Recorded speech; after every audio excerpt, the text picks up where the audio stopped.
Uma grande reportagem investigativa se faz com talento, esforço e muita paciência. Em abril de 2001, o Jornal Nacional apresentou o resultado perfeito desses ingredientes. O trabalho do repórter Caco Barcelos consumiu um ano inteiro. Quando terminou, revelou um crime guardado em segredo por mais de 30 anos e acrescentou pelo menos um nome à lista dos brasileiros torturados e mortos durante o regime militar instalado pelo golpe de 1964.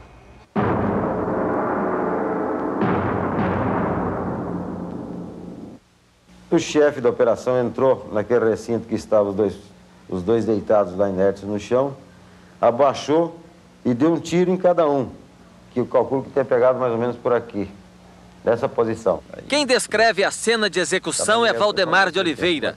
Até 99 ele era o único recruta brasileiro com 49 anos de idade. Tinha sido reintegrada à Brigada Paraquedista do Exército depois de desaparecer por 20 anos. Valdemar serviu entre 1968 e 70. A última missão dele foi na cidade de Marília, a 450 quilômetros de São Paulo. Disfarçado de civil, conviveu com um grupo de atores de teatro. Ele tocava violão, né?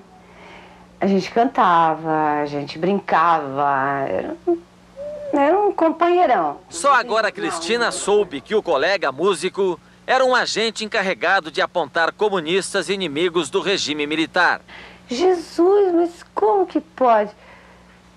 Então quer dizer que ele estava ali também para, tipo, se a gente fosse alguma coisa, ele nos delataria? Marília foi a segunda missão do recruta. A terceira seria na cidade de São Paulo, em bares do bairro de Pinheiros. Mas Valdemar diz que preferiu fugir depois de tudo que já tinha visto. A história secreta de Valdemar começa aqui na Cinelândia, centro do Rio de Janeiro, em maio de 68, quando os estudantes agitavam esta área em protesto contra o regime militar. Embora fosse um paraquedista, Valdemar se infiltrava no meio dos jovens para levantar informações sobre os líderes do movimento. Ainda recruta, Valdemar foi convocado por oficiais do Exército para entrar numa guerra. Os militares tinham de enfrentar uma resistência que agora era armada e incluía ações de grande impacto, como o assassinato do capitão do exército americano Charles Chandler, acusado de ser um agente da CIA no Brasil.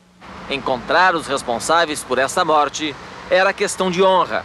Valdemar ficou encarregado de seguir estudantes suspeitos que frequentavam bares do centro e de Copacabana. Descobriu um local que eles se reuniam na Vila Isabel. Ele levou o pessoal lá. Aí levei o pessoal lá.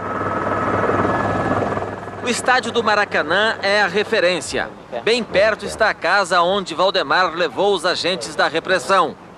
3 décadas depois, ele ainda se lembra do casal que foi retirado daqui à força.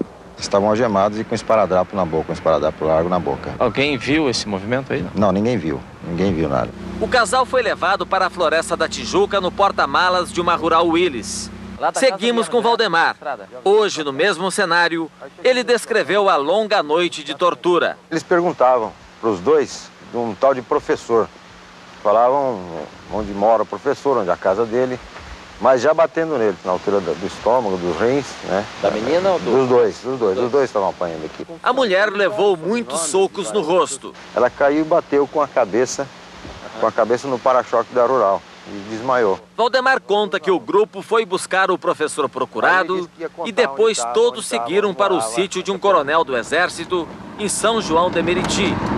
Dentro da casa, a violência chegou ao extremo. Eles tiraram a roupa dela, sentaram na cadeira, deram choque. Ela estava muito debilitada, apanhou muito, ela apanhou demais da conta. Aí, dado momento, o chefe da operação entrou naquele recinto que estavam os dois deitados lá inertes no chão, abaixou e deu um tiro em cada um, que eu calculo que tenha pegado mais ou menos por aqui, nessa posição. Tentamos localizar os corpos, segundo Valdemar, jogados num buraco atrás da casa. Impossível. Hoje o lugar é ocupado por um shopping center. Esgotada a possibilidade de encontrar as ossadas, tentamos a identificação dos mortos. Valdemar sabia apenas os codinomes, Leocádia ou Cristina e Edenilson, e o que os dois eram de uma organização guerrilheira. Como nessa época a polícia procurava um casal suspeito de ter matado o capitão americano Charles Chandler, concentramos a atenção neste caso. Tentamos confirmar oficialmente a história contada por Valdemar. O comandante do 1º Exército não quis gravar entrevista e apenas reconheceu que Valdemar estava no Exército em 68. Mas as provas do envolvimento dele na repressão são contundentes. Valdemar recebeu do Exército documentos falsos para esconder a identidade militar, como este certificado de dispensa por excesso de contingente, 2 anos depois de ele ter ingressado como recruta. Valdemar conta que anos mais tarde tentou denunciar o assassinato do casal a vários comandantes. E só foi ouvido pelo general da reserva Oswaldo Pereira Gomes. Hoje, com escritório de advocacia em Juiz de Fora, ele representa o Exército na Comissão dos Mortos e Desaparecidos Políticos. O general conhece a história, mas não forneceu nenhuma pista que ajudasse a identificar o casal. Ainda havia um caminho a seguir: o município de Vassouras, no Rio de Janeiro. No fim de 68, a pequena cidade foi agitada pela morte de 2 jovens guerrilheiros num acidente. Com eles, uma metralhadora e uma acusação: envolvimento no atentado que matou o agente da CIA. O Exército identificou o casal, Catarina Helena e o marido João Antônio Abiasabe, ambos estudantes da Faculdade de Filosofia de São Paulo. Eles são os jovens que Valdemar viu serem torturados e mortos? Valdemar acha que sim. Na reportagem de amanhã, vamos mostrar os fatos que podem esclarecer esta dúvida. E uma revelação: o Exército Brasileiro forjou o acidente para explicar a morte dos guerrilheiros Catarina Helena e João Antônio.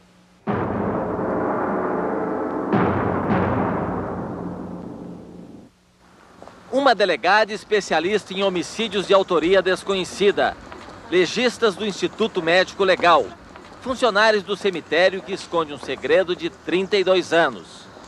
O grupo vai exumar o corpo de Catarina Helena Abiasabe, uma jovem estudante morta aos 23 anos de idade.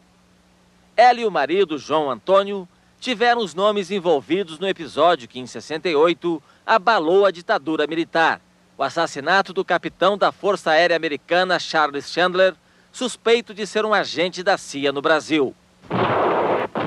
No Vietnã, Chandler era instrutor de guerrilha. Ele deixou os campos de batalha supostamente para estudar sociologia política na Universidade de São Paulo. A casa onde morava pouco mudou. Ele foi metralhado aqui, em outubro de 68, quando saía de carro.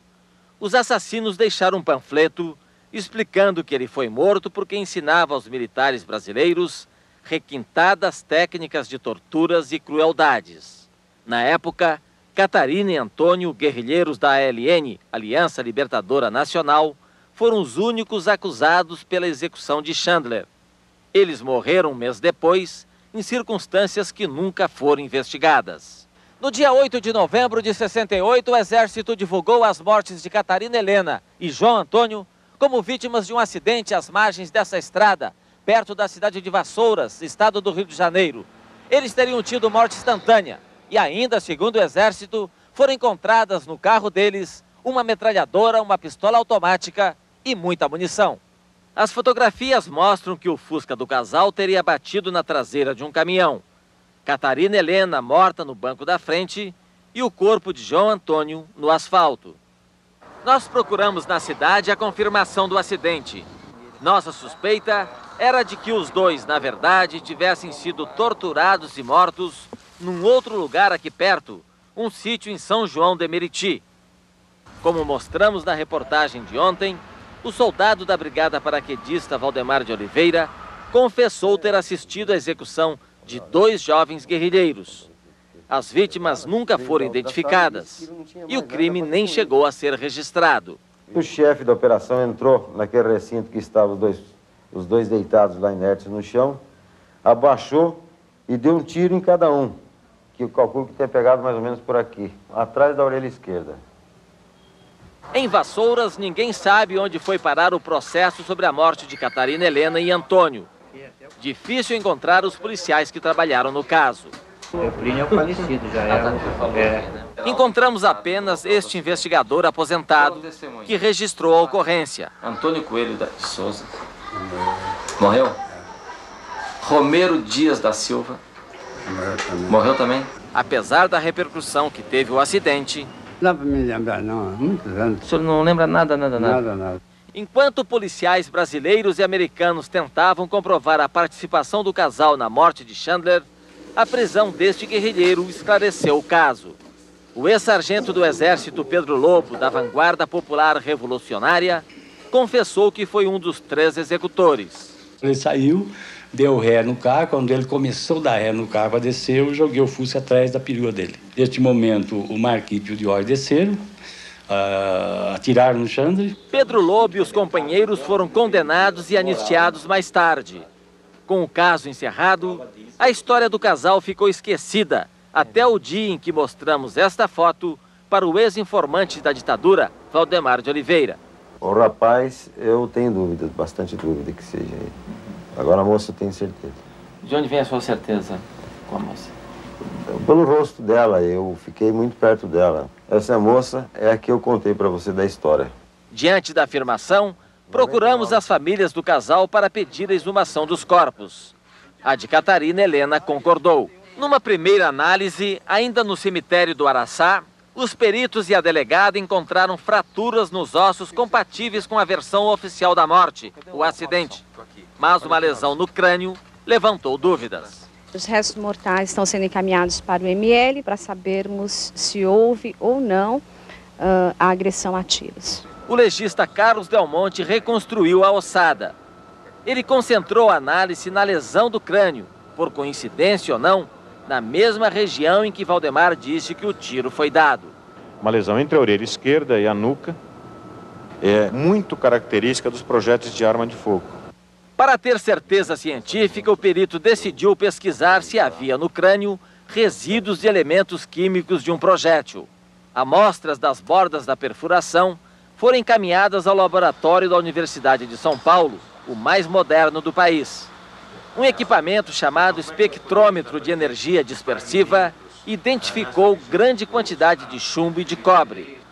O resultado foi analisado por 2 peritos criminais e pelo engenheiro-chefe do laboratório.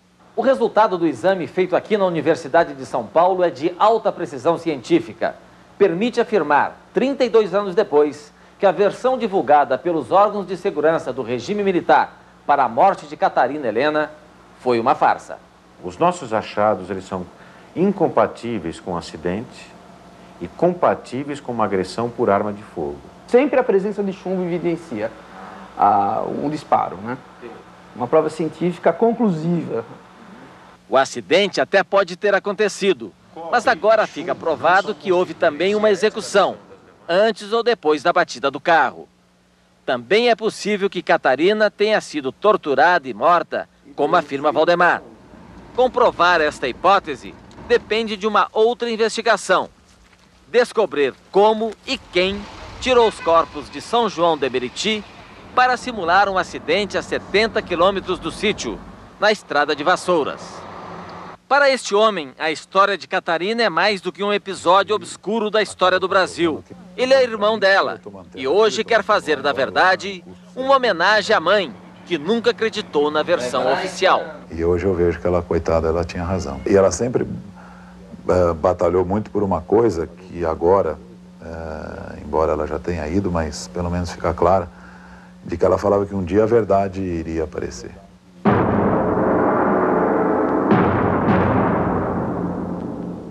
Valdemar de Oliveira é um homem com medo, desde que revelou o assassinato de um casal de guerrilheiros. Procurou o apoio do cardeal Dom Paulo Evaristo Arnes, um símbolo da luta contra a ditadura. Com o advogado, tenta regularizar a situação no Exército. Já entrou na Justiça pedindo a apuração do crime e a volta como oficial à Brigada Paraquedista, de onde teve de se afastar. A apuração do crime mostra o porquê o Valdemar ficou esse tempo todo afastado, escondido, com outra identidade fornecida pelo próprio Exército. Logo após ter testemunhado o crime no Rio de Janeiro em 68, Valdemar se negou a participar de uma outra ação. Ele e a família teriam sido agredidos pelos agentes da repressão e Valdemar preferiu desaparecer. Me bateram, me quebraram o braço esquerdo. Minha irmã e minha mãe tentaram entrar no meio e foram agredidas também. Inclusive a minha irmã perdeu um filho, ela estava grávida. E quando me liberaram eu fugi, eu fui embora. A versão do Exército para o caso é contraditória. Em 70, Valdemar foi considerado desertor, mas quando voltou 30 anos depois, não foi preso como manda a lei, e sim reintegrado à Brigada Paraquedista, como recruta, aos 49 anos de idade. Desde a denúncia feita no Jornal Nacional, a vida de Valdemar de Oliveira não é a mesma. Ele teve que sair de casa por causa das ameaças que vem recebendo por telefone. Preocupado com a família, ele pediu ajuda ao Programa Estadual de Proteção às Testemunhas Ameaçadas. O ex-soldado repetiu em detalhes tudo o que viveu como informante do Exército. Os fatos são explosivos, vamos dizer assim, né? São potencialmente ameaçadores para ele e os seus familiares. Os crimes prescreveram, ninguém pode ser punido, mas a condição de Catarina Helena Abessab mudou. De acusada da morte de um capitão americano, virou vítima da ditadura e a família pode ser indenizada pelo Estado.